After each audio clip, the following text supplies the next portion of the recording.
केले की भाकऱ्या, मग आता परत कशाला? अगं सकाळी केलेला आब्याला दिला डब्याला. आता मला रानात जायचंय, मला नको होय. उठा, मी करते भाकरी. काय गरज नाही. सासू भाकरी करत्या आणि सून बसून हाय असलं काय बी म्हणत आणायचं नाही बघ.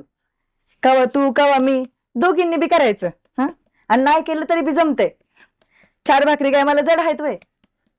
असं बसून ठेवलं आणि लाड केला तर डोक्यावर बसेन बरं का मी तुमच्या. तुमच्या अगं तुझ्याच म्हण.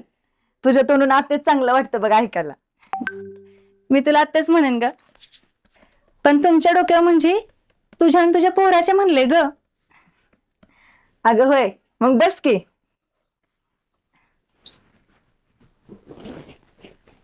आणि 4-2 महिने झालं की काहीतरी कोर्स लाव. असं नुसतं घरात बसून राहू नगस. ते बघायला येईल तवाचं तवा. बस खाली बस, तुला काहीतरी सांगायचंय. काय ग? आता बघ, आजपासनं ह्या सगळ्या घराची जबाबदारी तू घ्यायचीस. घरात काय पाहिजे काय नग हे सगळं तूच बघायचंस.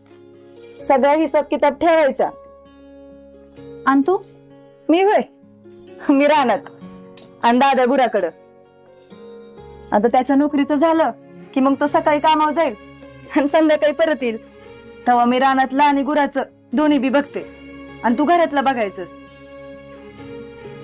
आता आब्याची 10वी झाली ना की तो जाईल की मग गुराकडं. तेव्हा मी रानातलं आणि घरातलं दोन्ही बी बघल. तेव्हा तू बी कुठेतरी कामाला जायचं बघ. एवढी शिकलेली आहेस, नुसतं घरात बसून वाया जाऊ द्यायची नाही मी. आत्ते, अगं लग्न करून अजून महिना बी झाला नाही, एकदमच किस्ता जबाबदाऱ्या टाकतेस. अगं मग केव्हा तरी घ्यायचीच आहे की.